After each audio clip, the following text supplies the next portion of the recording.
Gracias, Nina. Gracias. Ageo en su capítulo 1.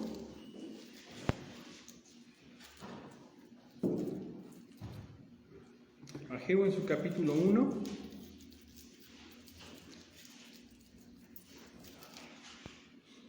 En el año segundo del rey Darío, en el mes sexto, en el primer día del mes, vino palabra de Jehová por medio del profeta Ageo a Zorobabel, hijo de Salatiel. Muy interesante esto. ¿Por qué les llama? ¿Por qué los menciona? No los menciona solamente por su nombre, porque dice hijo, gobernador de Judá, y a Josué, hijo de Josadac, sumo sacerdote, diciendo: así ha hablado Jehová de los ejércitos, diciendo: este pueblo dice, no ha llegado aún el tiempo de que la casa de Jehová sea reedificada. Entonces vino palabra de Jehová por medio del profeta Ageo, diciendo: es para vosotros tiempo, para vosotros, de habitar en vuestras casas artesonadas, y esta casa está desierta, refiriéndose a la casa de Jehová, al templo, al tabernáculo. Pues así ha dicho Jehová de los ejércitos, meditad bien sobre vuestros caminos.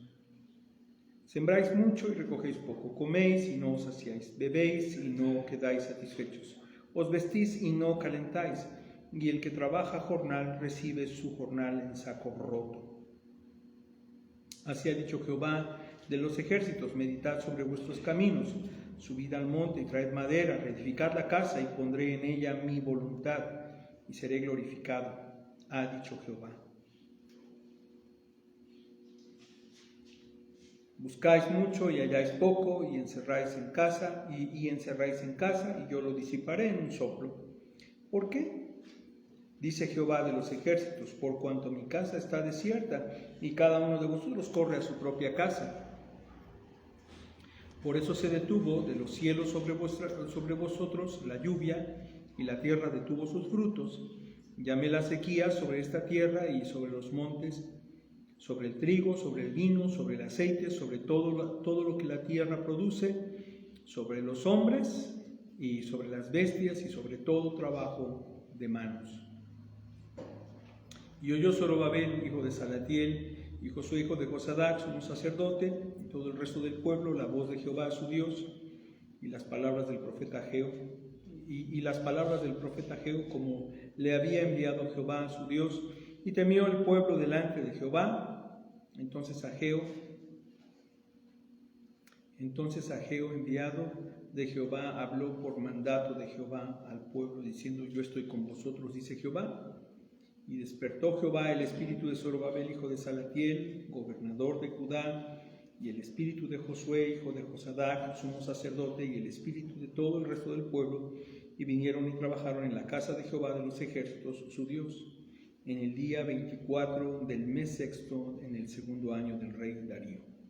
Bueno, leemos en este texto, hemos de considerar que Ageo es un telegrama. Generalmente, antes, cuando no había los medios y las redes y los medios de comunicación y las aplicaciones de comunicación como ahora, las apps que se dicen, en antaño se enviaban, cuando la comunicación era urgente e inmediata, se mandaban telegramas, ¿verdad? Te cobraban el telegrama por palabra, ¿sí se acuerdan? Todavía algunos chicos ya no están, y para algunos ya eso es vieja, ya es historia vieja, ¿no? Pero obviamente que un telegrama presentaba la urgencia, ¿verdad? Son pocas palabras con mucho contenido y es urgente, ¿no? ¿Sí la consiguieron? Pónganme, por favor, porque si no, no nos va a dar tiempo. Pero en este telegrama urgente, ¿qué es lo que es urgente? Bueno, la palabra de Dios siempre es urgente y siempre tiene gran contenido. sean los textos que leemos sean en una extensión muy corta o sean muy largas, la extensión que leemos, pero siempre tienen una autoridad y también tienen vida para nosotros, lo cual inmediatamente también deberíamos suponer de antemano que tienen o presentan una urgente necesidad de escuchar, de atender y de obedecer. El telegrama se llama Ageo, el libro de Ageo es un telegrama, es un libro de 2 capítulos, es un libro profético de 2 capítulos, un profeta menor, probablemente como los profetas menores, ¿verdad? No se leen tanto porque son difíciles de encontrar en la Biblia, pero ahí están. ¿Qué es lo que el profeta Ageo dice? Es un telegrama de urgente y de rápida, de urgente necesidad y de pronta atención. Dios manda este telegrama a Ageo porque la generación que está viviendo en ese tiempo está teniendo un concepto, un entendimiento y una perspectiva muy liviana. Miren, cuando la palabra de Dios hace referencia, esto siempre es así, ¿no? Hace referencia a mencionar, por ejemplo, la genealogía. En este caso se menciona un antecedente en la familia, tanto de Zorobabel como de Josué.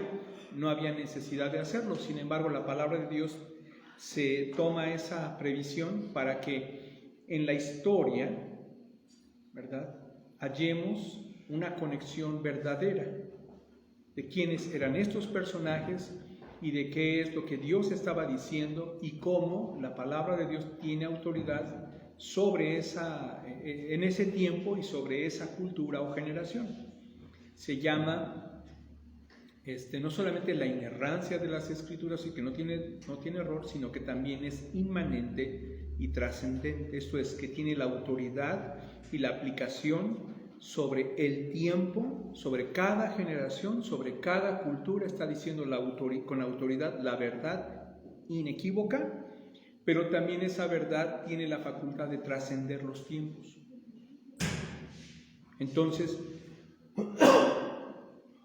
cuando la palabra de Dios está siendo dada, ¿verdad?, a estos hombres de Dios a través de su profeta Ageo, vemos aquí que menciona al hijo de, ¿no? Zorobabel, hijo de Salatiel, Josué, hijo de Josadac, sumo sacerdote. ¿Ya lo vieron en el versículo 1? Pero la razón por la que la palabra de Dios también habla acerca de esta manera, con estos nombres, es porque está presentando una nueva generación. Este gobernante y sacerdote, quienes son líderes visibles, uno está representando a Dios delante de los hombres, en el caso del gobernador, o que aquí podría ser la autoridad legal, y uno que está representando a los hombres delante de Dios, que es el sacerdote o intercesor. Pero son una nueva generación. Y esta nueva generación tiene un problema ya grave. No está atendiendo al propósito por el cual Dios escogió a su pueblo, que es darse la gloria, darse testimonio, proclamar su santo nombre sobre estos escogidos para que el nombre de Dios fuese proclamado, el nombre de Dios fuese glorificado y que este pueblo fuese usado por Dios para reflejar la gloria de Dios, no para reflejar en ningún sentido la gloria de ningún pueblo, incluyendo Israel, por supuesto. Lo voy a volver a repetir. El Salmo 67 tiene el propósito de enseñarnos la misericordia por la cual el pueblo clama a Dios, la misericordia por la cual el pueblo clama a Dios, es para que su nombre glorioso, su gloria, sea reflejada en los que Él ha escogido, para que la gente conozca a Dios, no para que la gente te conozca a ti. ¿No? En ese sentido es muy claro que Dios para esto se había propuesto poner su nombre entre su pueblo, para darse testimonio ante las naciones.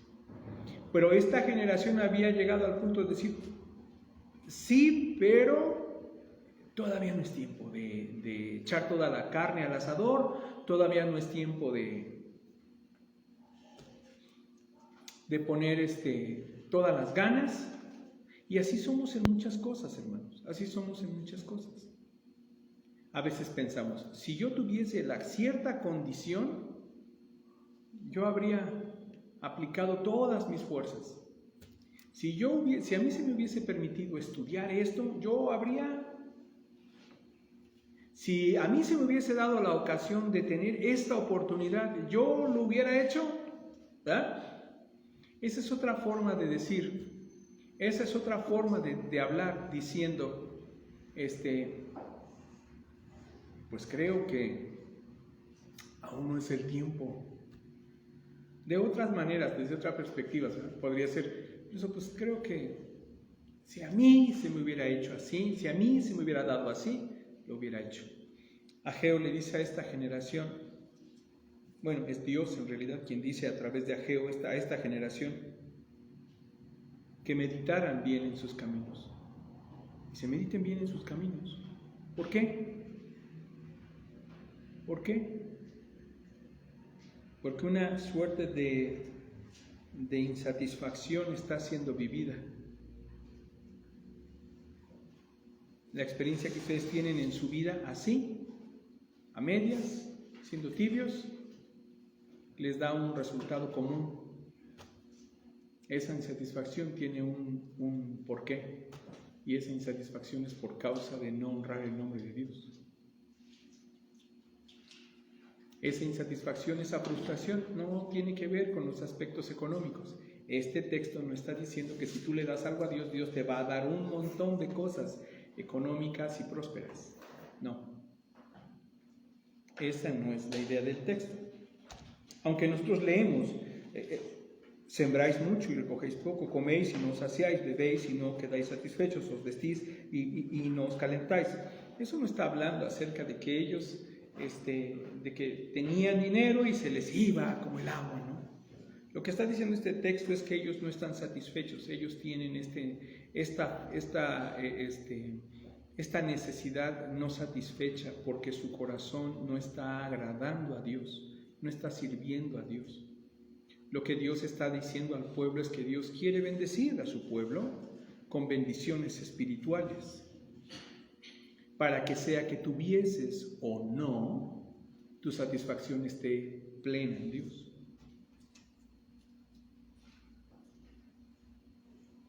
Hay otro profeta que da testimonio, me parece que es Sofonías, que se iba a regocijar en el Señor, aunque no hubiese las condiciones para hacerlo.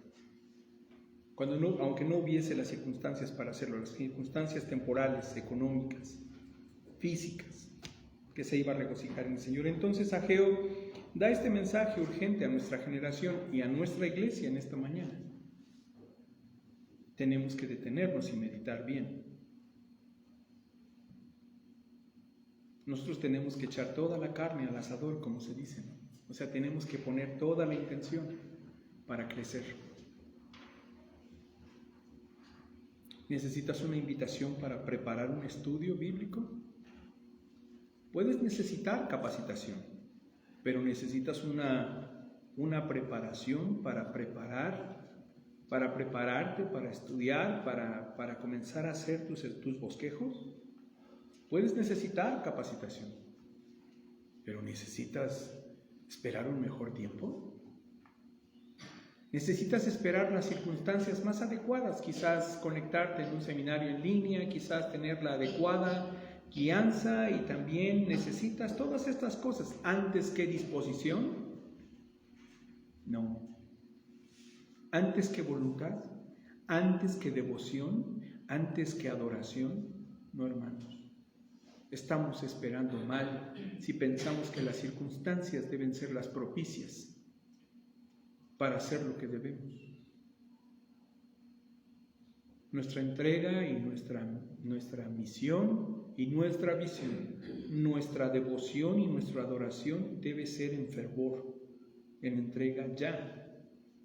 No mañana, es con la esperanza de que probablemente cuando tenga mejores circunstancias o en otra ocasión, o quizás hubiese sido. No, ese es el tiempo para usted y para mí de crecer.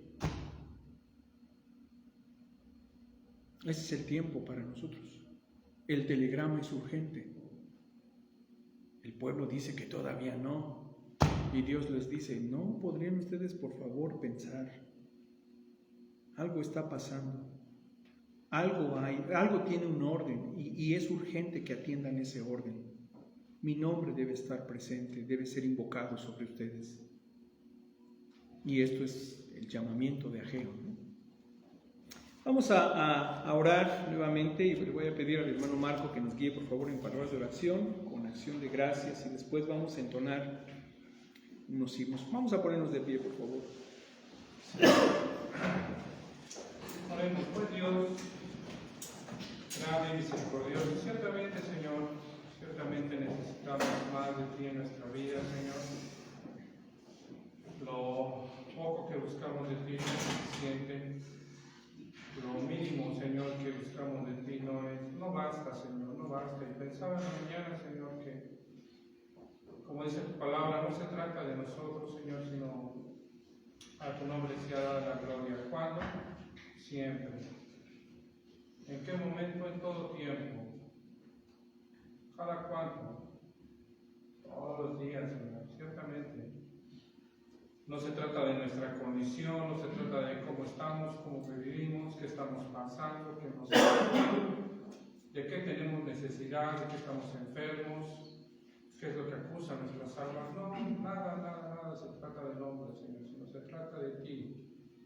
De darte a ti, Señor, toda la honra y toda la gloria, Señor. De buscar de ti, Señor, de alimentarse, Señor, de ti. Señor, en esta hora te rogamos, Padre, que tu palabra caiga, Señor, en terreno fértil, Señor. Si fuéramos piedras, Señor, si fuéramos caminos, si fuéramos cardos de espinos, Señor, convierte nuestros corazones, Señor. Y ciertamente sí, Señor. Trata con nuestras mentes, Señor, con nuestra voluntad, con nuestras emociones, Señor. Trata con nosotros. Despierta, Señor, despierta nuestra alma, tu palabra. Haznos menos carnales, Señor. Haznos menos carnales y más espirituales, ciertamente, Señor. Ahora que hay tiempo, Señor, ahora que es el tiempo, aunque no lo entendamos, Señor, muchas veces pensamos que no entendemos y por eso no obedecemos. O nos excusamos en decir que no lo habíamos comprendido así. Por eso no oramos de la manera en que tú quieres, pero no se trata otra vez del hombre. No se trata de que el mundo gire en torno al hombre, Señor. Sino se trata de ti, Señor, en todo tiempo. Guarda nuestras almas, Señor, en tus manos. Guarda nuestras mentes y transforma nuestros corazones, Señor. Haznos nuevos. Renueva nuestras mentes, Señor.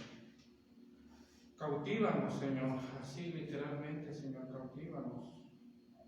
Cautívanos, llévanos cautivos a ti, Señor, porque si se trata de elegir, difícilmente elegiremos, Señor, lo bueno. Sé tu palabra que pones delante de nosotros lo bueno y lo malo, la vida o la muerte, la bendición o la maldición. Pero no vas a elegir, dice tu palabra, pero yo te recomiendo, yo te ordeno que busques la vida, Señor, y a veces en nuestra juventud, a veces en nuestra edad media, en nuestra edad adulta, pensamos, Señor, que hay otras cosas antes que ti, Señor. Que necesitamos un bienestar en cualquier área de nuestra vida para poder glorificarte, para poder exaltarte. No es así, Señor. Que necesitamos estar cómodos, que necesitamos satisfacer nuestras necesidades antes que la necesidad de ti. Y otra vez, no es así, Señor. Haznos crecer, Señor. Que no seamos como esos niños fluctuantes, Señor, solamente alimentados por leche espiritual, Señor. Sino ayúdanos a crecer, Señor. Ayúdanos a crecer en todo tiempo, en todo momento, Señor. Guarda nuestras familias, Señor. Sí. Guarda los nuestros, sí. Pero sobre todo guarda nuestras almas. porque la salvación es personal, la salvación es individual, la necesidad de cada quien es personal. No podemos sentir la necesidad de los demás en el sentido de buscar de ti, Señor.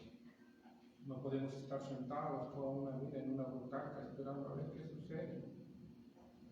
O como decía el pastor, esperando que nuestras necesidades sean satisfechas y luego ya buscaremos qué hacer para tu obra, Señor. No, Señor, estamos en un lugar privilegiado porque nos has llamado, porque nos has traído. Decíamos hace 8 días, no se trata de la obra de ningún hombre, sino se trata de tu misericordia y de tu gracia que nos ha traído, Señor, que nos ha llamado, en la cual estamos expuestos a tu palabra, en la cual nuestros oídos oyen, a veces se cierran, Señor, a veces nuestros ojos se cierran, Señor, a veces nuestro cuerpo se cansa, Señor, quisiéramos estar plenamente cómodos, Señor, otra vez pensando solamente en nosotros y no en ti. Pero produce en nosotros el hacer como el querer para tu buena voluntad, como dice tu palabra, Señor, y tú danos ese hasta que la misma sea perfecta, Señor. Hasta que la misma sea perfecta, Señor. Despierta otra vez nuestras almas, Señor. Guarda a cada varón, guarda a cada mujer, Señor, a cada señorita, a cada joven, a unos niños, Señor. Encamínanos en tu Hijo Jesucristo, quien es el camino y la verdad y la vida, Señor. Y que por más que nuestra mente esté pensando otras cosas, o nuestro corazón en otras cosas, motivado por otras cosas, Señor, no estaremos caminando contra ti, Señor. Guárdanos en todo tiempo, guarda al pastor, Señor. Tu palabra por sí misma es bendita, Señor, pero otra vez, Señor, quebranta corazones delante de ti, Señor. Que nuestros sentidos estén totalmente a tu atención, Señor, que nuestros sentidos estén delante de ti puestos, Señor, para buscar agradarte, Señor, para hallar gracia delante de ti, Señor. Guárdanos, Señor, otra vez, te lo rogamos en Cristo Jesús. Amén. Por favor, tomen sus himnarios. Si no tienen himnario a la mano, ya hay himnarios, por favor. Pueden hacer traer himnarios.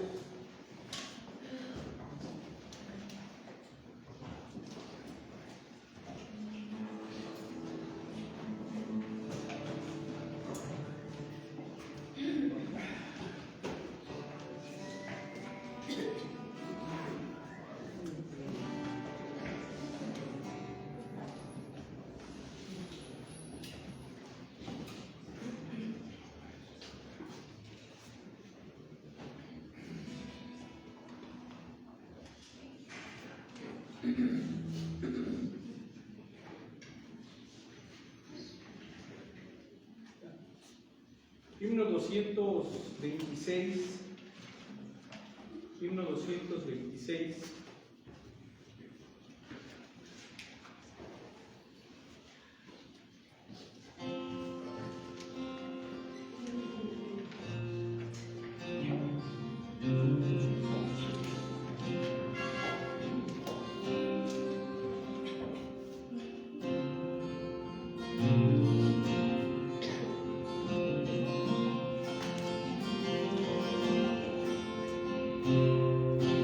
Oh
Salmo 115, por favor.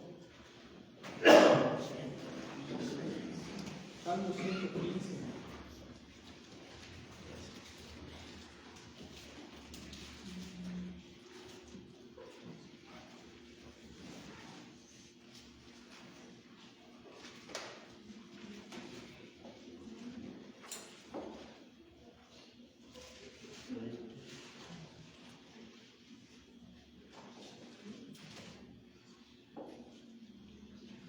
¿Ya lo tienen? Ya saben que entonamos los primeros 3 versículos y este es muy sencillo, no hay más, no hay muchos cambios en la letra, ¿verdad? Pero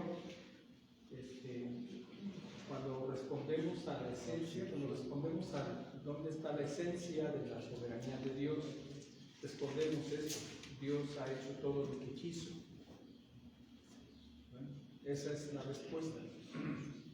Si quienes son enemigos de Cristo y de su palabra, te dicen, ¿no? Si Dios es tan grande y poderoso, puede hacer algo tan grande que le destruya, sabemos que la respuesta tiene un propósito, que es destruir la misma esencia de Dios y destruir la soberanía de Dios.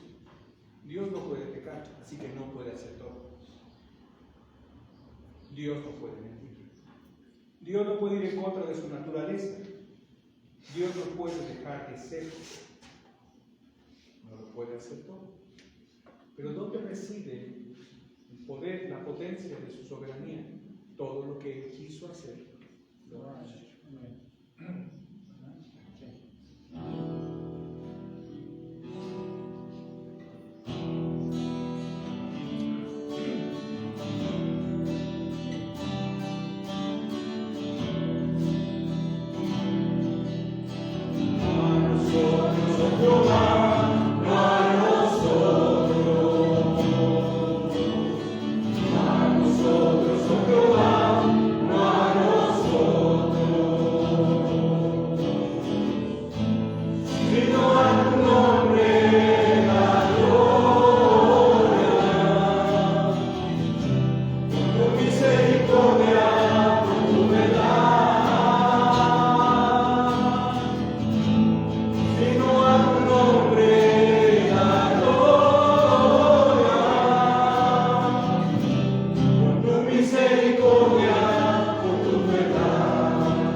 Corto y también bíblico. Les voy a pedir por favor que abran sus binarios, perdón. Bueno, pueden abrir sus Biblias, en realidad el Salmo es el Salmo 145, pero en nuestros himnarios tenemos la segunda estrofa, que además es muy conocida. Este himno es muy antiguo y también ha sido un himno que aunque en nuestros himnarios solamente contiene la primera estrofa, la segunda estrofa también es muy conocida, por lo menos aquí en México. No sé si en Latinoamérica sea igual, no han salido más allá de Chiapas, ni a Chiapas a llegar. Entonces quiere decir que no podemos decir más, pero lo que sé de este himno, ¿verdad?, que se conoce en el centro del país, es que tiene 2 estrofas. Lo sé desde que era chavito, así lo he escuchado. Pero este himno, sobre todo, ¿verdad?, exalta el nombre de nuestro Dios y exalta esa posición sobre nosotros, que es soberano, que es rey, que es dueño absoluto. Vamos a alabar a Dios, vamos a honrar su nombre, entonando este himno. 512, pero en nuestras Biblias es el 145, ¿no?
Bueno, vamos a abrir nuestras Biblias ahora sí en Lucas capítulo 16.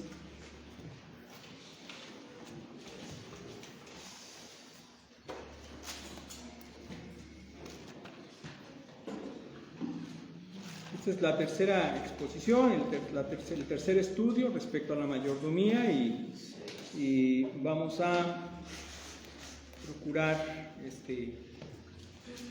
avanzar.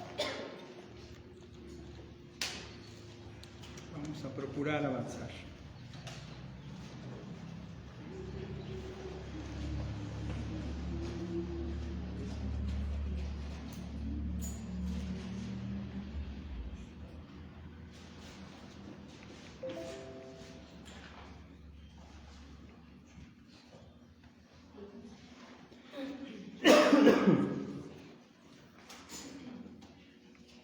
Vamos a dejar YouTube por un momento y después seguramente vamos a subir la predicación después porque estamos teniendo, vamos a ver si podemos iniciar. Ok, bueno, vamos a Lucas capítulo 16, por favor. El Evangelio de Lucas en su capítulo 16. Y vamos a darle lectura al versículo 9. Y yo os digo, ganad amigos por medio de las riquezas injustas, para que cuando éstas falten nos reciban en las moradas eternas.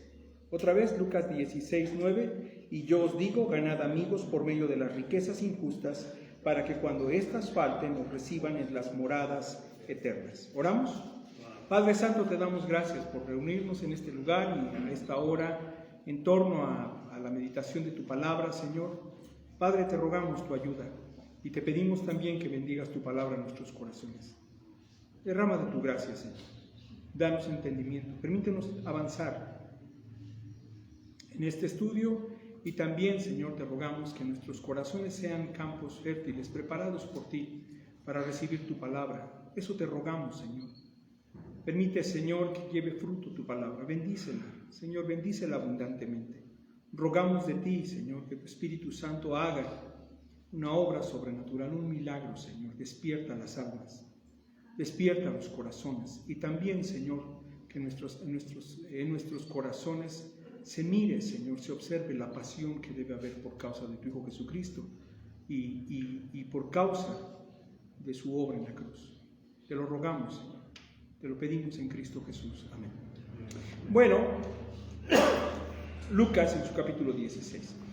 En el capítulo 16 sabemos, esta es la parábola que ya hemos hablado durante 3 ocasiones o 3 domingos anteriores. Este sería el cuarto, no vamos a abundar.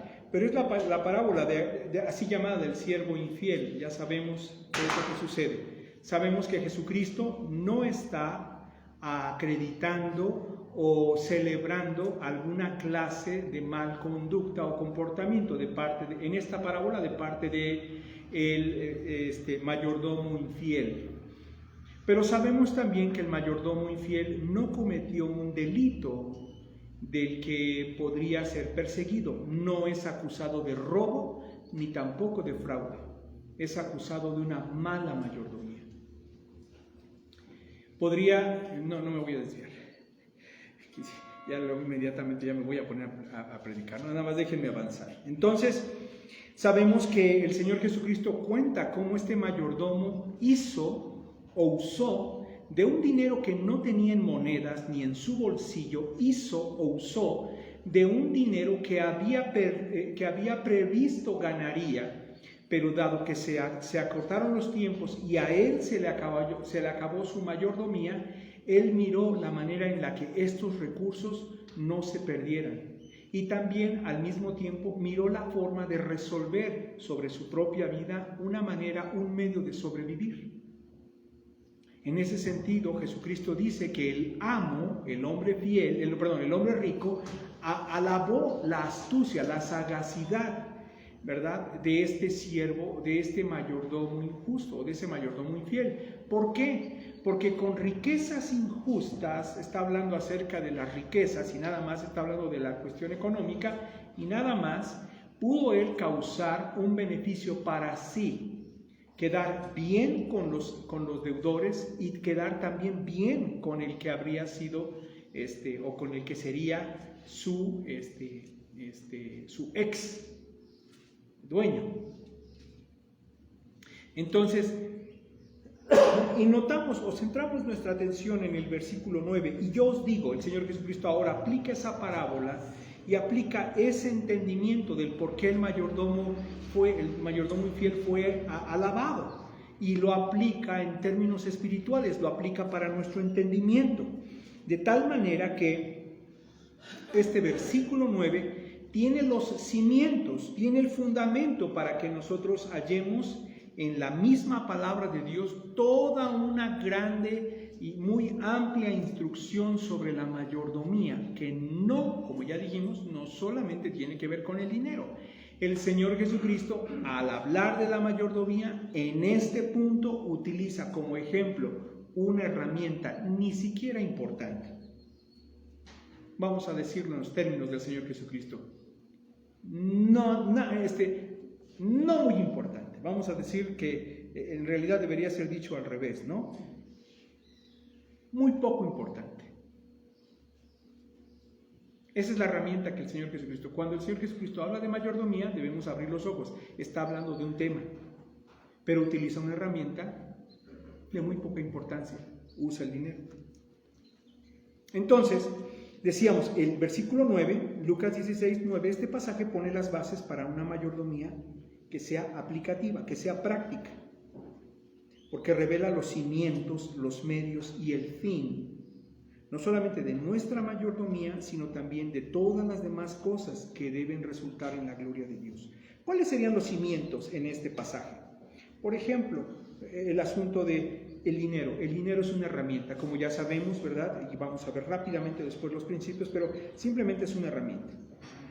El dinero debe y puede causar mucho bien, y no solo mal a causa del pecado del hombre. Lo que el Señor Jesucristo está diciendo en este pasaje de una forma tan sabia es: este mayordomo infiel fue alabado por su amo, porque hizo de esta manera sagazmente.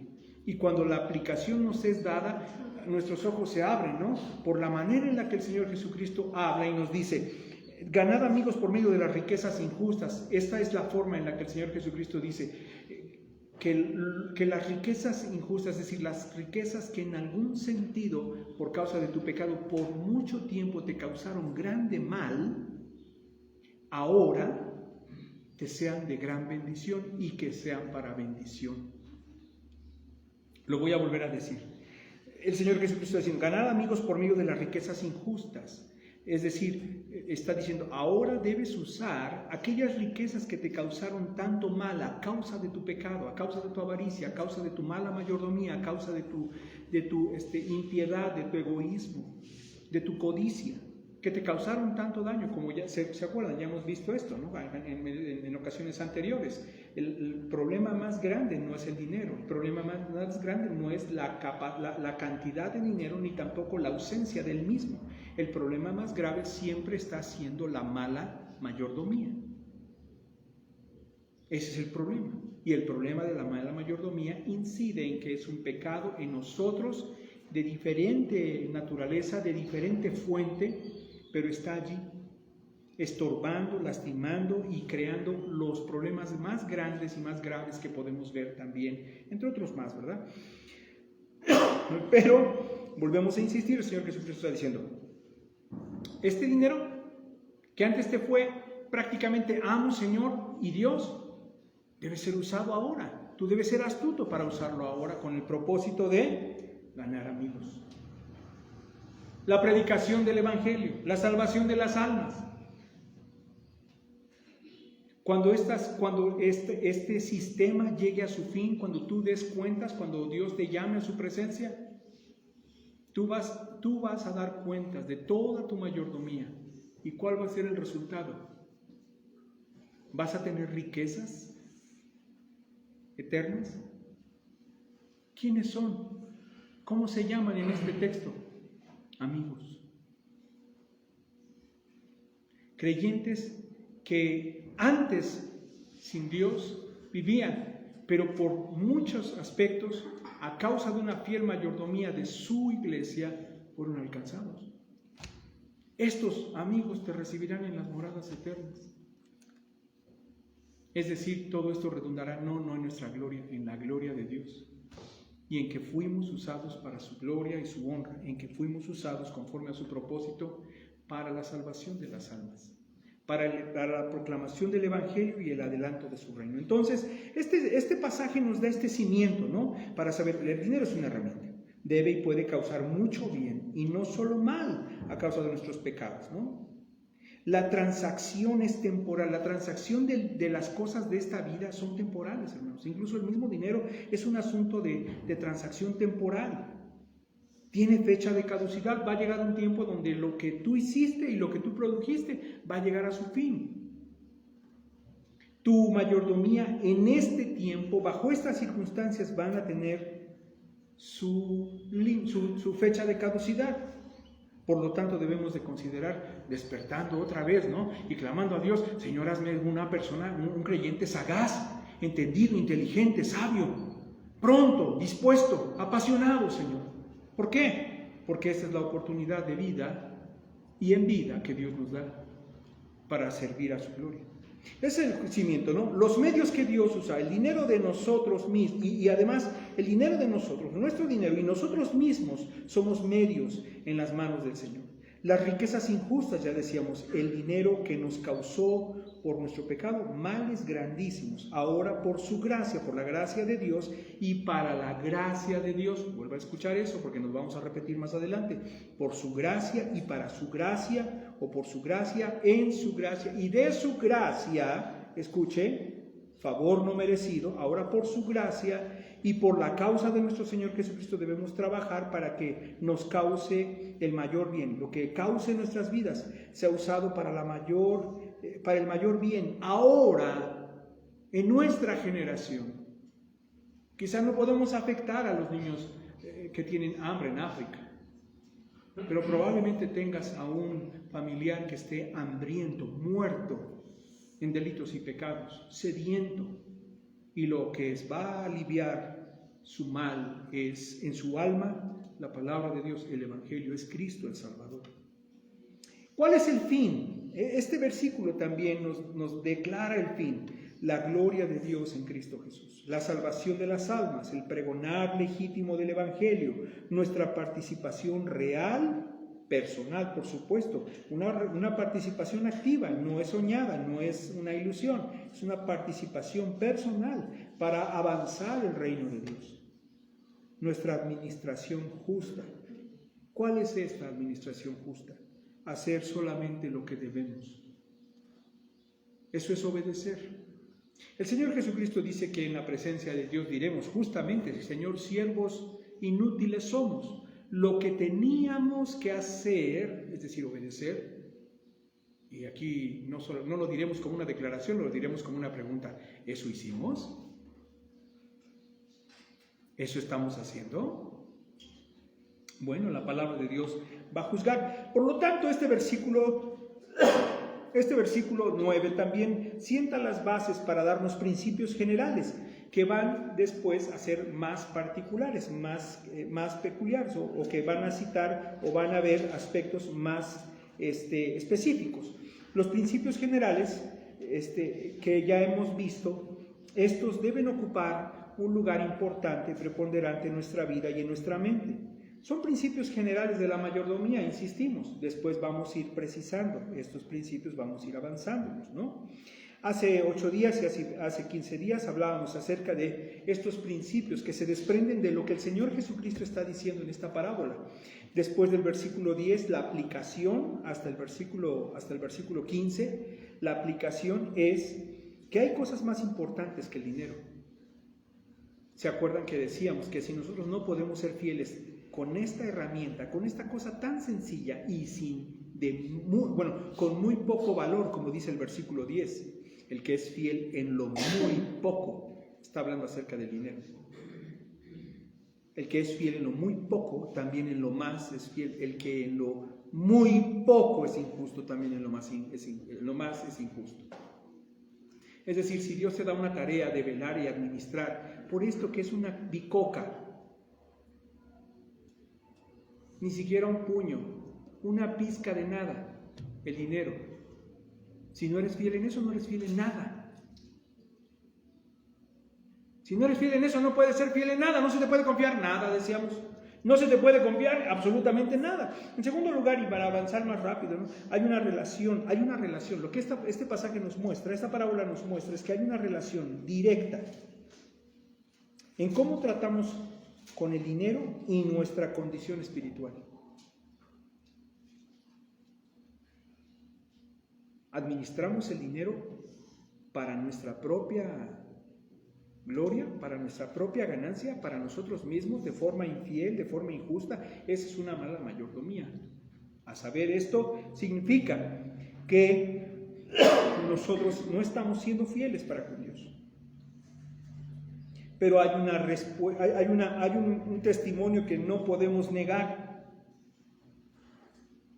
Y el testimonio es que nuestra condición espiritual se ve reflejada. Decíamos hace 15 y hace 8 días, hay una relación directa en cómo tratamos con el dinero y nuestra condición espiritual. ¿Hay una correcta condición espiritual? ¿Hay una correcta condición espiritual en nuestra vida?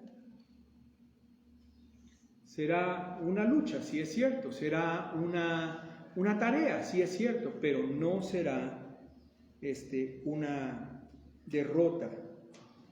O podría haber algunas derrotas, pero no perder la guerra en la administración, ni mucho menos de algo tan pequeño como lo es, tan sin importancia como lo es el dinero. En el tercer principio que hablábamos es que Dios nos da la capacidad de obtener dinero. Dios bendice toda fuente de trabajo y es Dios quien nos capacita, dándonos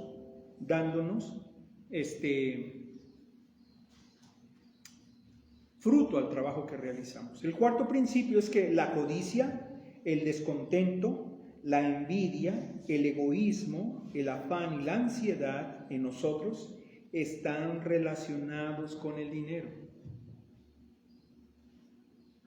Lo vuelvo a decir, este es un principio que aprendemos de este pasaje.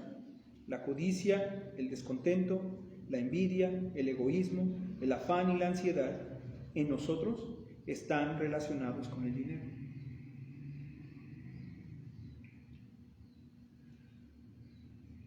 Así que necesitamos no solamente examinarnos espiritualmente con respecto a los pecados y a la pecaminosidad, sino también con la forma en la que se ven alimentadas estas pasiones. Decíamos que no deberíamos de vivir bajo estas concupiscencias. El creyente ha sido librado para vivir por encima de estas concupiscencias. El quinto principio del que hemos hablado es que la mala administración es infidelidad a Dios. La mala administración es infidelidad a Dios. No es infidelidad a mi familia, no es infidelidad en mi trabajo, no es infidelidad, o sea, aun cuando pudiese haber de por medio estas cosas. Pero esencialmente es infidelidad hacia Dios. ¿Por qué? Porque estamos amando y agradando a otro, cualquiera que este sea su origen, su naturaleza, otro que no es Dios, pero que es tomado, es tratado como Dios, cual si hubiera un Dios comparado con el único Dios verdadero. No lo hay, pero nuestra mente se distrae, ¿verdad? Por lo tanto, una buena administración, ¿qué implica? Implica el hecho, ¿no? No solamente de ser determinados, de ser disciplinados, pero ¿qué? Que aborrezcamos, que estemos aborreciendo y desagradando a otros dioses. ¿Y esto cómo lo logramos? No solamente negándonos, como dice Tito 2:12, negándonos, no solamente renunciando, no solamente apartándonos de estas concupiscencias que ya habíamos comentado, la codicia, el descontento, la envidia, el egoísmo, el afán y la ansiedad, en ese sentido, menospreciando, no agradando, sino, otra vez, renunciando a estas concupiscencias, a esta vana manera de vivir y aprendiendo de Dios una buena mayordomía. ¿Cómo podemos aprender una buena mayordomía? Bueno, Tito 2:11 nos muestra que viviendo una vida sobria, justa y piadosa, podemos aprender a ser buenos administradores.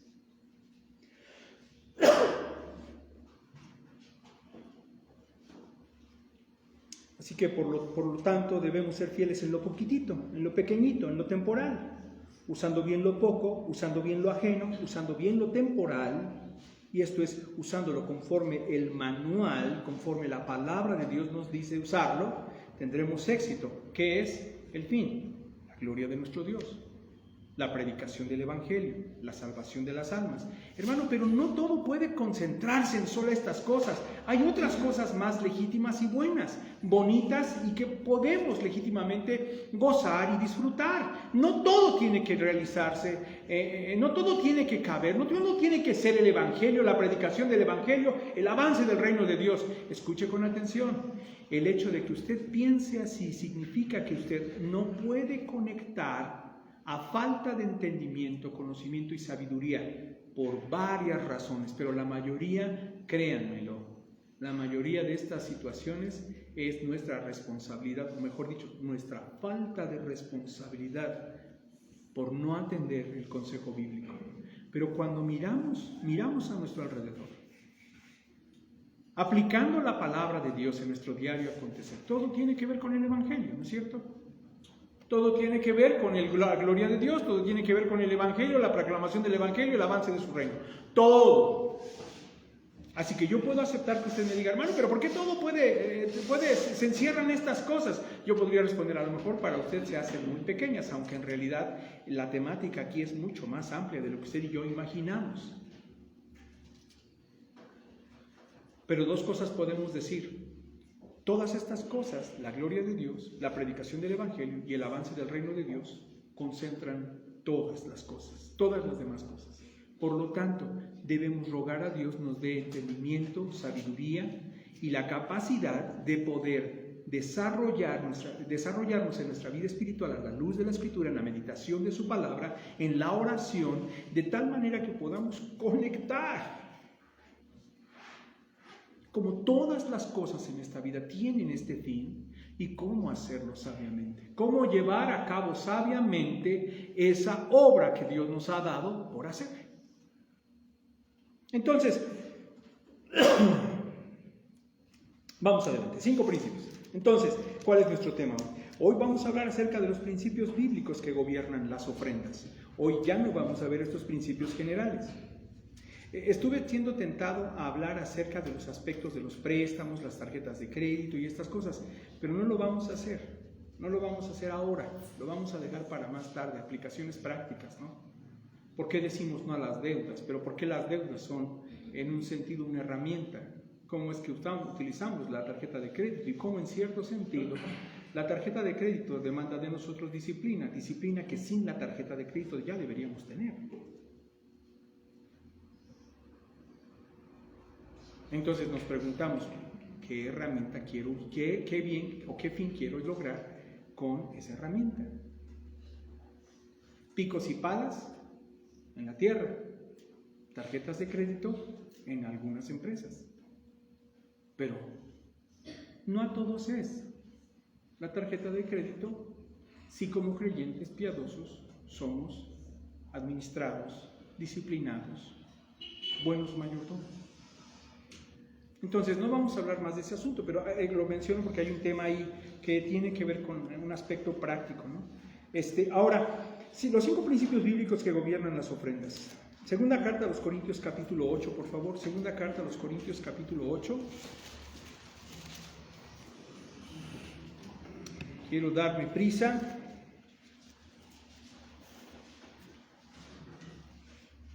Ahí en la segunda carta a los Corintios, en el capítulo 8, vamos a ver el capítulo, el versículo 1, 8:1. Asimismo, hermanos, os hacemos saber la gracia de Dios que ha sido dada a las iglesias de Macedonia, que en grande prueba de tribulación y abundancia de su gozo y profunda pobreza abundaron en riquezas de su bondad.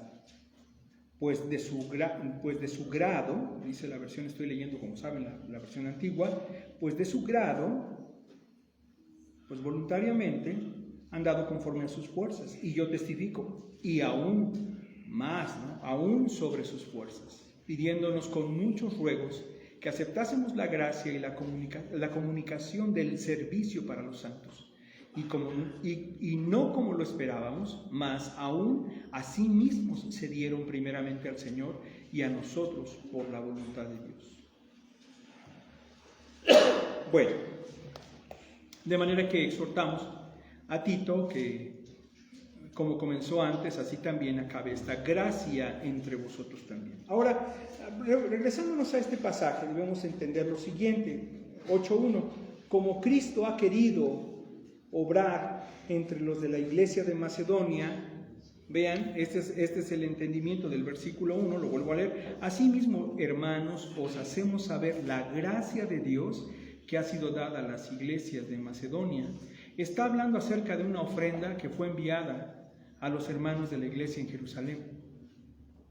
Pero los términos que usa ni son falaces ni mentirosos, pues no son hipócritas ni tampoco son para enredar o para maquillar alguna clase de desorden económico o de algún tipo de pecado de avaricia. No, aquí no se están utilizando palabras necias. Se está hablando la realidad, la verdad de la gracia de Dios y su efecto a la hora de ofrendar. La gracia de Dios, y que es la causa en el corazón de los que se entregan primeramente a Dios al ofrendar, al servir. Y que lo que buscan en ese sentido es esto, ¿no? Ser un testimonio, ser un reflejo de la gloria de Dios, ser una manifestación de esa gracia que ha sido dada a ellos. Esta gracia no les pudo venir por causa de dinero. La gracia no es la abundancia económica, la gracia es de Dios en Cristo, solamente en Cristo Jesús. Podemos entender que cuando escuchamos de alguien que es muy rico, o podemos entender que si nosotros tenemos más dinero que otros, debemos llegar a esta conclusión. Es un asunto de la bondad de Dios, pero la bondad de Dios no es salvífica. Dios hace salir su sol sobre buenos y malos, justos e injustos. Hace llover sobre campos preparados y sobre campos que no tienen utilidad, ¿verdad? Hablando en una ilustración acerca de la bondad de Dios. La gracia no, la gracia es salvífica. Y vean lo que dice el texto. Asimismo, hermanos, os hacemos saber la gracia de Dios. Por eso estamos comentando, como Cristo ha querido en su gracia obrar a través o a obrar entre los de la iglesia de Macedonia. Esto podemos entenderlo en este texto. La gracia de Dios en Cristo Jesús ha obrado en las iglesias de Macedonia. Y el testimonio que queremos hacerles saber, dice el apóstol Pablo, versículos 2 y 3, que en grande prueba de tribulación, que en gran dificultad económica, ahí había condiciones económicas, políticas y sociales muy difíciles para la iglesia de Macedonia. Y aún bajo estas circunstancias, o por encima de estas circunstancias, y las implicaciones que esto también repercutiría en los creyentes. ¿Qué sucede si estamos en dificultades económicas?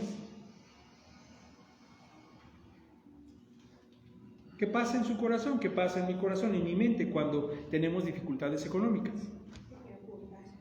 Pues generalmente vamos a... por lo menos de menos preocupado, ¿no? De menos. Y después si la cosa se aprieta más, ahora sí. Esto debería causarles risa, mucha risa. Ahora sí voy a orar. O sea, siempre debemos orar, ¿no? Pero en esas circunstancias nos atrevemos a blasfemar, a necear, a decir tonterías, ¿no? Ahora sí voy a ponerme a orar porque la cosa está dura. Siempre deberíamos orar si la cosa no está tan difícil, y si está difícil deberíamos hacer. Pero ¿qué estamos diciendo? Eventualmente estas condiciones, estas concupiscencias pecaminosas que se presentan en relación con el dinero, en nosotros deberíamos identificarlas claramente en caso personal, las concupiscencias con las que nos hallamos molestos, y entender que nosotros fuimos establecidos por Dios en su gracia y en Cristo Jesús para vivir por encima de esas concupiscencias pecaminosas, por supuesto. Por lo tanto, ¿no? Aun cuando estas cosas pudiesen ser tan difíciles, esta prueba de tribulación para nosotros no debería ser algo como extraño, como desconocido. El apóstol Pedro nos lleva a entender esto, ¿no? Aún acerca de las tribulaciones y también con las persecuciones. No debería extrañarnos, no debería ser algo a extrañarnos, no debería sorprendernos, como si no supiéramos que este mundo es así, como si no supiéramos que Dios está presente. No deberíamos extrañarnos como diciendo, hijo, esto me agarró de sorpresa a mí, seguramente ha de haber agarrado de sorpresa a Dios. Pues no, a Dios no le agarra de sorpresa nada, y al creyente, por causa de la gracia de Dios, no debería causarle extrañeza, ¿verdad? Podría ser alguna advertencia y algún llamado de atención, pero no para que nos sintamos fuera de lugar, extrañados, frustrados, agobiados. Y aun cuando estas pasiones se asoman allí, la Escritura nos dice que abogado tenemos para con el Padre, a Jesucristo el justo. Estos macedonios, que estaban en grande prueba de tribulación, decimos, con una gran dificultad económica, social y política, abundaron. La abundancia, vean lo que dice, vean la forma en la que expresa esta ofrenda, porque fue una ofrenda económica.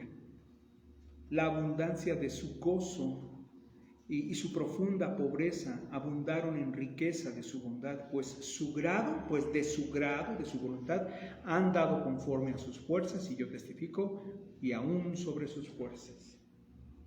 ¿Qué es esto? Que estando en una muy grande crisis económica, decíamos, han dado conforme a su capacidad y más allá de sus fuerzas, y lo han hecho con gozo, agradando al Señor y generosamente. Y tú dices, caray, hay algunos principios aquí de la ofrenda, ¿no? ¿Qué? ¿Que debo estar por encima de estas concupiscencias? Sí. Pero la necesidad económica es la necesidad económica, no es una concupiscencia. Claro que no. La necesidad económica es real. Pero nosotros podemos estar por encima de las concupiscencias pecaminosas, avaricia, codicia, egoísmo, y todas estas que ya hemos mencionado, ¿verdad? Descontento, ansiedad, afán. Aún bajo estas circunstancias, y con todo y ello, ofrendar con gozo, buscando el agrado de nuestro Dios, y hacerlo de forma generosa. Pero no tiene que ver con cantidades, Antes de continuar, quisiera advertir, que tengamos en nuestra mente que el Señor Jesucristo dijo, estando frente al lugar donde se depositaban las ofrendas en el templo, y al ver a una mujer viuda, anciana, dar 2 moneditas insignificantes, como 20 centavos en nuestra actualidad, pero darlo todo, proporcionalmente dio más. Esta mujer dio con gozo, con agrado. Esta mujer cumple esta descripción, con gozo, con agrado y con generosidad. Y los demás, que eran ricos, que daban su proporción sujeta al legalismo del 10%, estos no dieron nada. Y lo que dieron era representado por la nada, por el cero. Dice el versículo 4, ellos rogaron, vean aquí la disposición de estos amados hermanos, dice ellos rogaron, dice pidiéndonos con muchos ruegos. Ellos estaban rogando, insistiendo en ruegos. Ellos rogaron con mucha insistencia, les permitiéramos participar de este servicio a los santos. Ahora en la actualidad, el hablar de los asuntos económicos, primero pasa por el hecho de la realidad, de que es un asunto económico, los asuntos económicos son asuntos voluntarios y sobre todo personales. Pero creo que más está por encima de cualquier otra cosa el asunto de que es un asunto personal. Entonces, no solamente, y tiene su justicia o tiene su legitimidad ese asunto, pero escuchen, ¿a qué voy? Voy a esto, a que vamos a dar mayor importancia al asunto personal que al asunto de el ruego y la súplica por participar. El anhelo, el fervor, la gratitud, la oportunidad por servir al Señor. Entonces, dice el versículo 8:5, ¿no? Y eso es algo muy descriptivo de la gracia.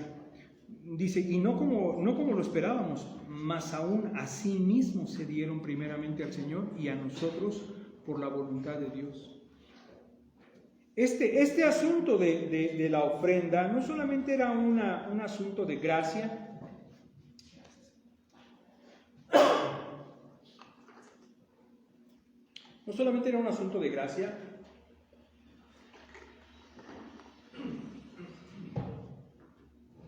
es un asunto que también seguía manifestándose en esa misma gracia De tal manera que lo que Pablo está diciendo aquí es que ellos, al ofrendar, ellos se estaban entregando a Dios. Ellos no estaban entregándose a ninguna persona, autoridad, a ningún fin. Estaban buscando ser de Dios y así servir al Señor. Entonces, en este contexto, en el contexto de segunda carta a los Corintios 8, nosotros debemos de entender que somos responsables de devolverle una parte de nuestros ingresos al Señor. Y este principio, hermanos, o esta realidad, esta responsabilidad se expresa con principios. Y lo vamos a hacer en un sentido de forma negativa, que quiere decir que vamos a hablar acerca de lo que no es correcto. En primer lugar, el primer principio es que no debe haber metido de por medio ningún mérito humano. La ofrenda para nuestro Señor, el cumplir esta responsabilidad no admite ningún mérito humano. O sea, si tú ofrendas, eso no merece para que a ti se te dé absolutamente nada. Y yo espero que lo creas y te abraces de todo corazón a esa verdad bíblica. Tus ofrendas, nuestras ofrendas, no merecen cosa alguna. Somos administradores de lo prestado, no es tuyo. No es una inversión personal o digamos, a cuenta de tu persona o a cuenta de algún mérito. Somos administradores de lo prestado. Todo es del Señor. No hay mérito, volvemos a decir, no hay metido de por medio ningún mérito humano. Por lo tanto, debemos ser fieles. Entonces, no solamente las ofrendas no merecen cosa alguna, no nos merecen ningún cambio, ni tampoco nos merecen ni siquiera ninguna promesa de nada. Una ofrenda es un acto de adoración y de verdad, o sea, no merecen cosa alguna en retribución a nosotros. Es un fruto de gracia, hermanos. Vean lo que dice el versículo 4. Pidiéndonos con muchos ruegos que aceptásemos la gracia. No es el compromiso, no es la transacción económica, no es un lugar, no es un mérito, es la gracia y la comunicación del servicio para los santos. Entonces, es un aspecto, la ofrenda es un aspecto fruto de la gracia, como dice el versículo 4. Nosotros debemos entender esto en nuestras mentes como gracia. Y también debemos aceptar, ¿verdad? Dar siempre como fruto de gracia. Véanse lo que dice el versículo primero. Vean rápidamente lo que dice el versículo primero. Hermanos, os hacemos saber la lana. No está diciendo eso. Os hacemos saber la manera en la que pueden comprar indulgencias. No, eso es lo que le hierve la sangre, ¿no? A este reformador, cuando ve en Roma que se están vendiendo indulgencias, cuando cae la moneda, el alma sale del infierno, del purgatorio, ¿no? Y va al cielo, decía, ¿no? Y este monje, este sacerdote, prácticamente estalla, ¿no? Su mente explota y dice, no, están vendiendo la salvación es por la fe. ¿No es cierto? Y entonces, la ofrenda, hermanos, debemos aceptar en nuestras mentes, es un asunto de gracia. Dice el versículo 1 otra vez, asimismo, hermanos, os hacemos saber la gracia de Dios que ha sido dada en las iglesias de Macedonia. ¿Cuál es esa gracia? La ofrenda que está siendo destinada es un acto de gracia. Dios en Cristo Jesús obró en la iglesia de Macedonia tal gracia, es decir, tal fruto. La ofrenda era un fruto, es un fruto de la gracia. También podemos ver esto en 9:8, por favor, ahí vean en sus Biblias, segunda carta a los Corintios 9:8.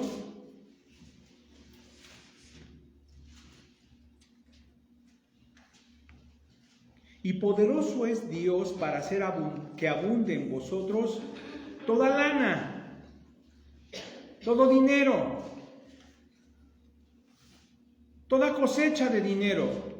Mis queridos hermanos, vamos a ver que este texto le da una buena cachetada a todos estos avariciosos de la prosperidad, a todos estos idólatras del evangelio de la prosperidad, a todos estos falsos maestros que son no solamente lisonjeros, sino que aman, pero no al Señor, sino aman al dinero. Vean cómo dice el versículo 8: y poderoso es Dios para hacer que abunde en vosotros toda gracia, a fin de que teniendo siempre todas las cosas, en todas las cosas, todo lo que basta, abundéis para toda buena obra. Entonces,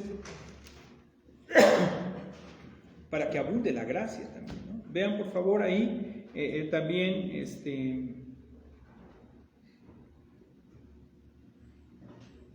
versículo 14, 9-14 de ese mismo capítulo. Asimismo, por la oración de ellos a favor vuestro, los cuales os quieren a causa de la eminente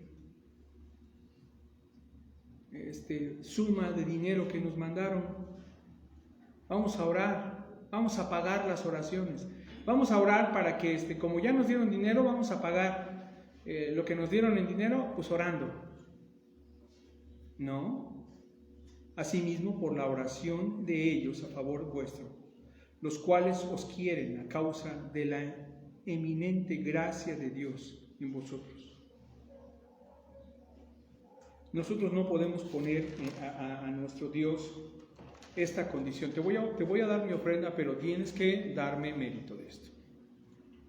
Por lo menos dame un recibo de que te lo di yo, y fírmalo, por favor. Y al otro lado, como buen inversor y buen negociador, mi firma, porque mi firma tiene el poder, ¿no? Eso dice el comercial: con el poder de tu firma, ¿no?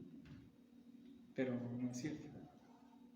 La gracia de Dios, que es un favor no merecido, se convierte en nuestras vidas en fuerza activa, en fuerza, en amor, en gozo, en fuerza. En nuestras vidas se convierte en poder, en un corazón dispuesto, en una mente entendida, en fuerza activa. En nuestras vidas se convierte esta gracia. Esto es la gracia de Dios la que me lleva a cumplir mi responsabilidad con gozo, agradando a mi Señor. No por fuerza, ni tampoco por tristeza, no por ganancia deshonesta. ¿Por qué? Porque ofrendar no es un mérito, no hay ningún mérito en ofrendar, es un acto de gracia, hermanos, es un fruto de la gracia. Al dar no estamos ganando ningún mérito, Al dar no estamos ganando ningún mérito, es fruto, por lo tanto, del Espíritu Santo. Vean lo que dice el capítulo 8, ahí en la segunda carta a los Corintios, capítulo 8, versículos 7 y 8. En el versículo 7 y 8 dice: por tanto, como en todo abundéis en fe, en palabra, en ciencia y en toda solicitud, en vuestro amor para con nosotros, que también abundéis en esta gracia. No hablo como quien manda, sino para poner a prueba por la eficacia de otros, la sinceridad también de la caridad, del amor vuestro, de la caridad vuestra, dice.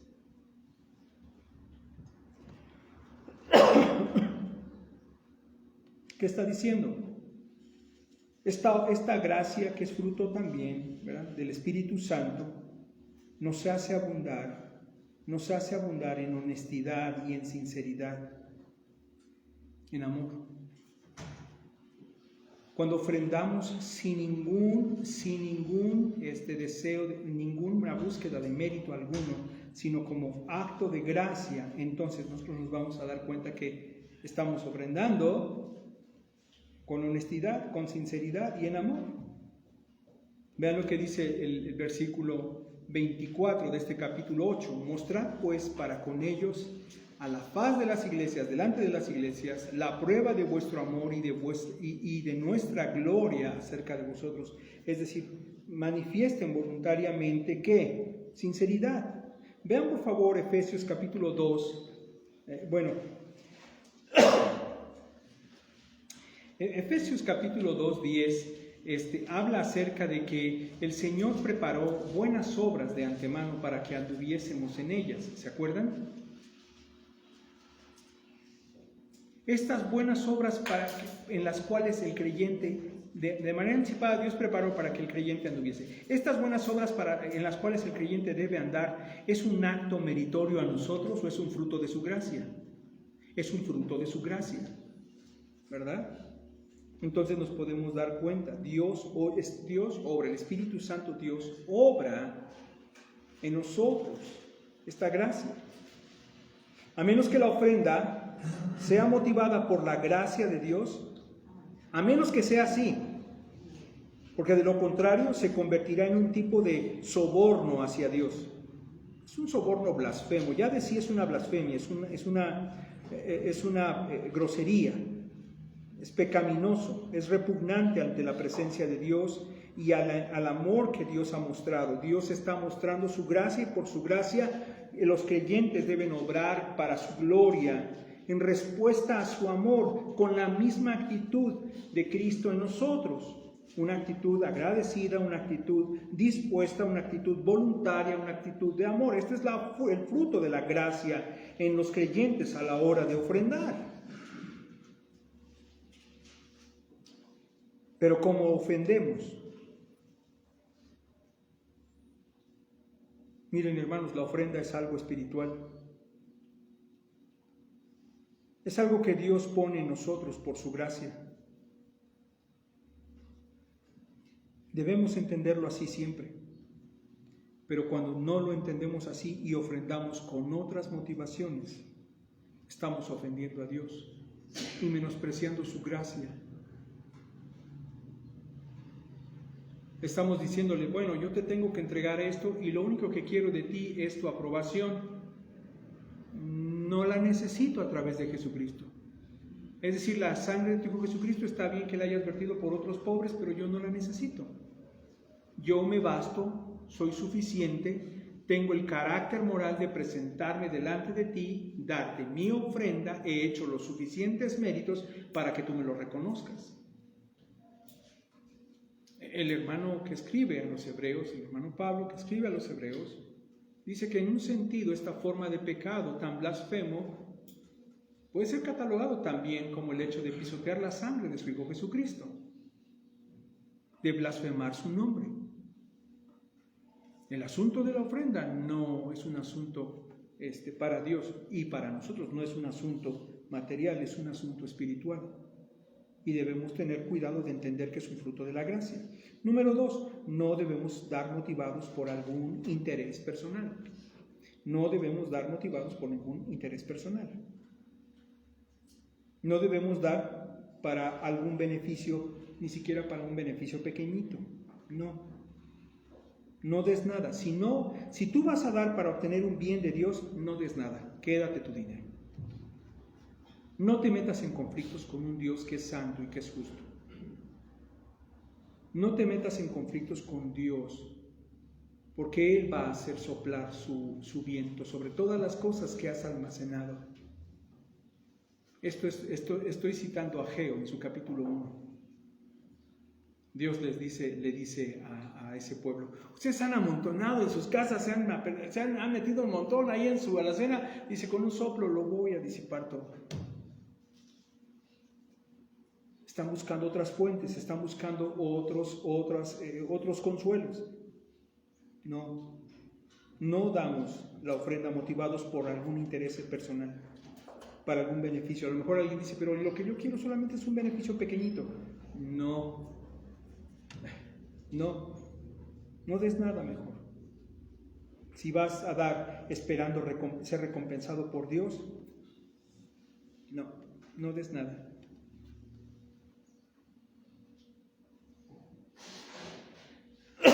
Vean por favor conmigo segunda carta a los Corintios capítulo 9. Este texto es muy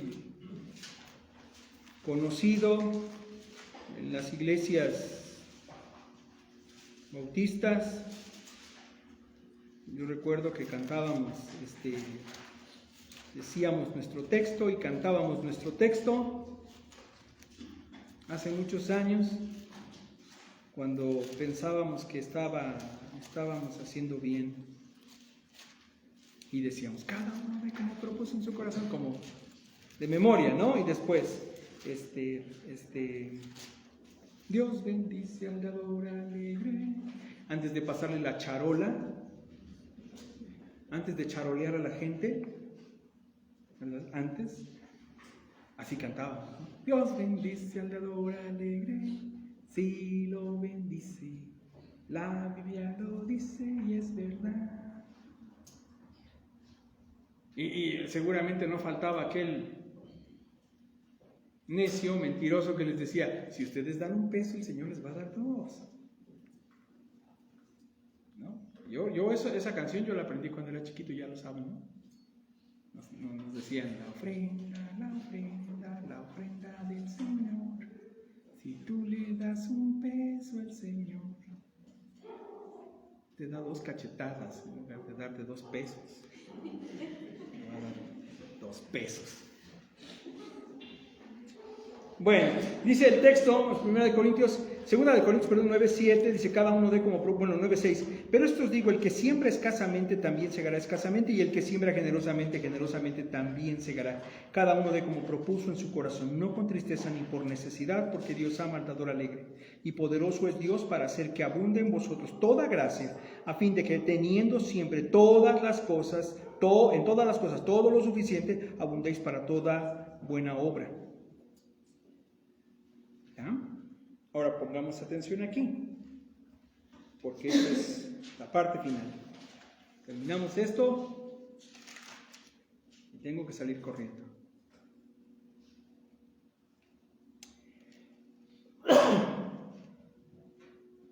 En el versículo 6, sembrar escasamente. ¿Qué significa sembrar escasamente?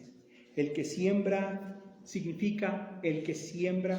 ¿Qué dice aquí? Sembrar escasamente, vuelvo a insistir en la pregunta, ¿no? Debemos entender que sembrar escasamente aquí es un lenguaje simbólico.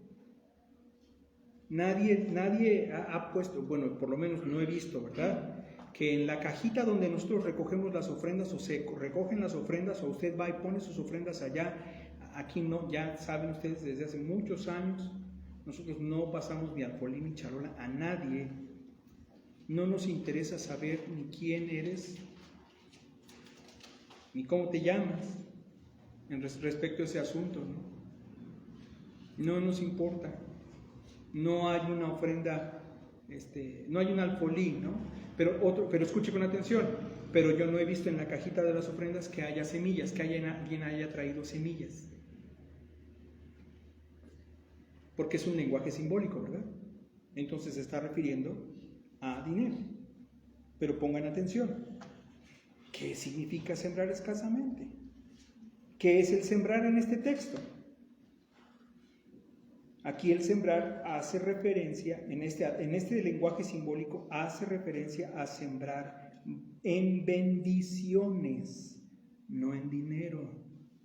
Nunca el texto habló de dinero en relación con la obra con la que Dios nos prodiga, nos bendice, nos ayuda.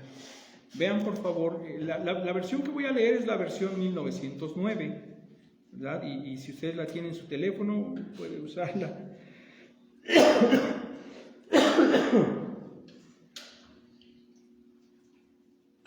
Versículo 6.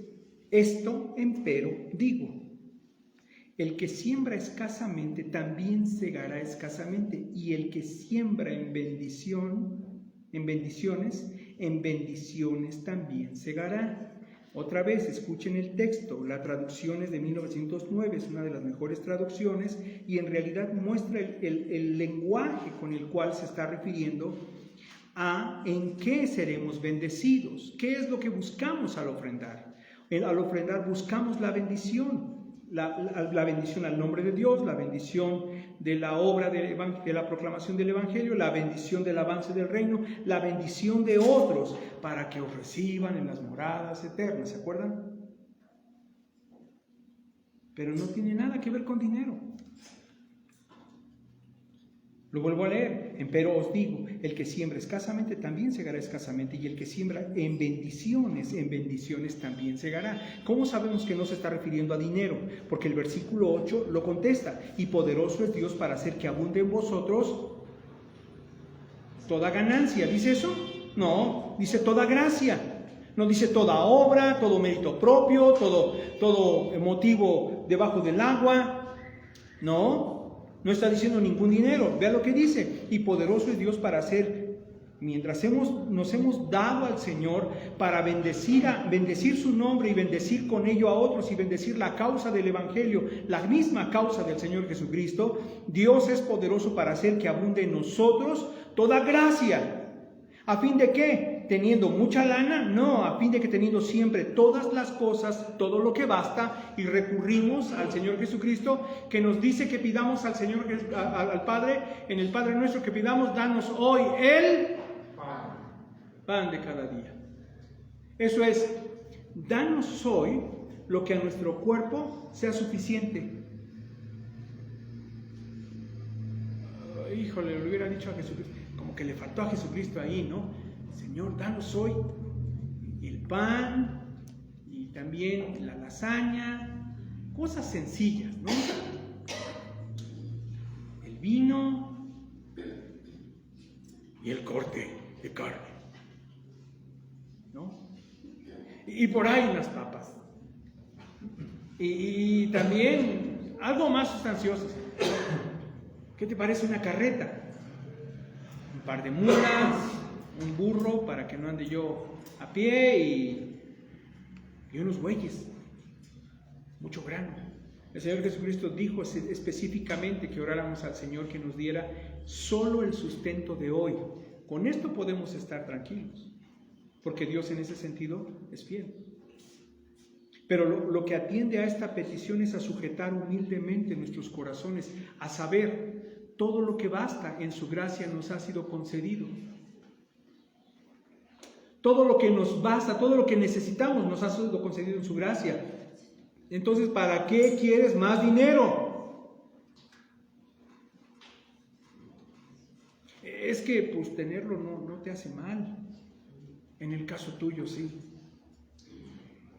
En el caso tuyo que estás viendo en este texto: lana, dinero, multiplicar dinero, monedas. Sí, en este caso hay grave mal, todo el mal, una desgracia. No, este texto no habla nada acerca de dinero. Es un lenguaje simbólico, decíamos. No es un cambalache: tú me das, yo te doy, tú me das. El versículo 8 no dice van a tener más, sino van a tener lo que basta, lo suficiente.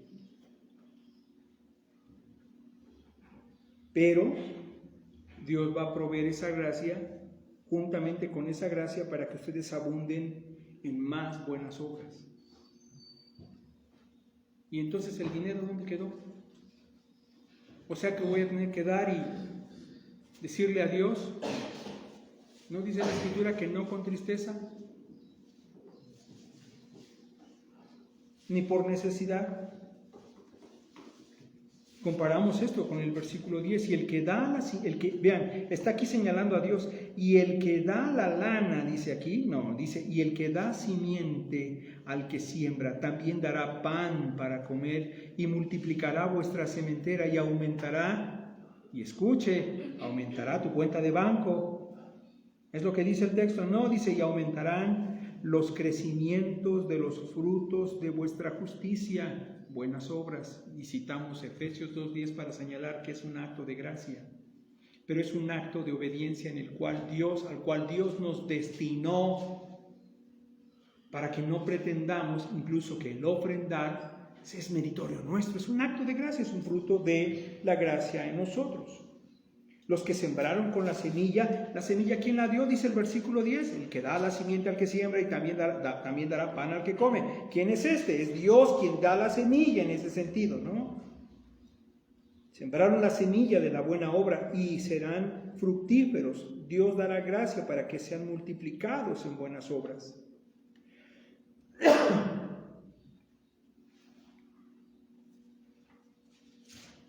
qué se refiere? Se refiere a que serás limpio, que serás podado para llevar más fruto. Se refiere a que serás útil, más útil aún en su obra.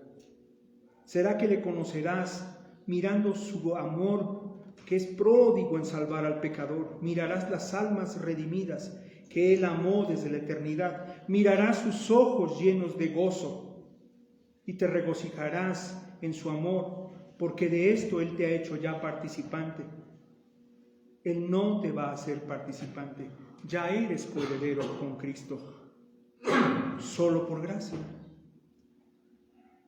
¿Con qué propósito? Con el propósito de seguir entregándonos primero al Señor y después, en consecuencia, entregarnos a los hermanos y a la obra del Señor, y en ese sentido entregarnos a un mundo que no le conoce con el Evangelio y hablarlo, regalarlo y exponerlo en nuestras vidas. En consecuencia, ¿no? Cuando un creyente vive ofrendando con ese fin y por esa gracia, entonces Dios va a dar lo suficiente para preservarnos, para vivir haciendo esa buena obra. Nunca vemos en este texto la anita. Y quien quiera ver la anita está o desviado o se está desviando. Alguien va a decir, pero es que Habacuc dice, ¿no?, que ellos tenían, pero no les duraba el dinero.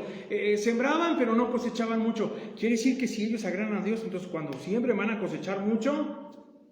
De eso se trata el pasaje, que en el Antiguo Testamento sí podían hacer cambalache, pero en el Nuevo Testamento no. Ni en el Antiguo ni en el Nuevo se hacía cambalache con Dios, porque Él es dueño de todo. Si Él tuviese hambre, te va a decir a ti, oye, dame algo de comer. A ti no te pediría nada, porque el mío es todo, dice el Señor. O sea, llevándonos a considerar que no tiene necesidad de nosotros en ningún momento, en ningún sentido, de ninguna cosa. Entonces,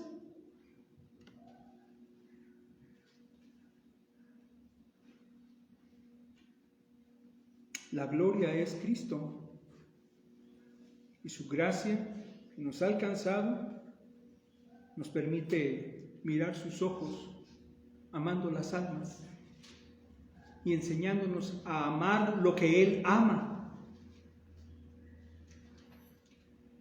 Entonces, para esto Dios va a dar lo suficiente, solamente para que tú hagas buenas obras, solamente para que tú le des la gloria a Él, solamente para que tu vida sea usada para su gloria, no para acumular. ¿Para qué estamos enriquecidos? Si es que hemos sido enriquecidos con estas bondades, con estas bendiciones, ¿para qué? Dice, para que seamos, para toda bondad, ricos en bondad, para toda bondad. No hay algo material de por medio, ni promesa de prosperidad. ¿Qué es lo que crecerá? La semilla. ¿Qué es lo que crecerá? La ofrenda, pues, es lo que Dios usará para cumplir sus propósitos. Así que ya vimos este pasaje y vamos a detenernos hasta aquí. Pero no hemos concluido.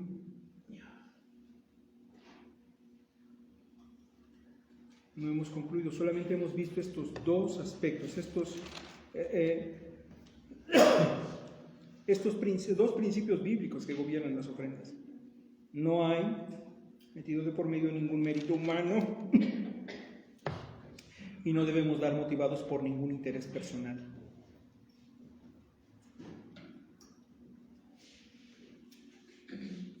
Vamos a hacer una pausa en nuestra meditación, pero quiero dejar de tarea, ¿verdad?, de anticipado.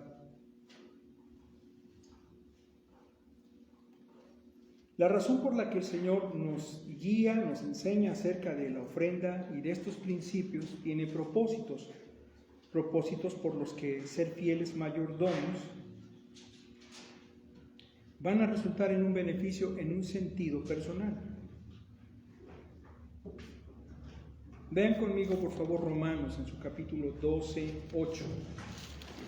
Romanos en su capítulo 12, 8.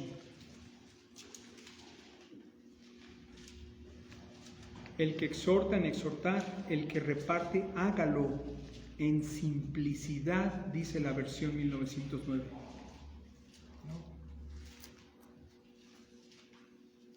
Romanos capítulo 12, versículo 8 dice en nuestra versión 1960, el que exhorta en la exhortación, el que reparte con liberalidad. Alguien piensa, ¿no? Pues que el que reparte, que lo haga libremente. ¿Liberalidad es libremente? Bueno, ¿libre de qué? Podríamos preguntarnos.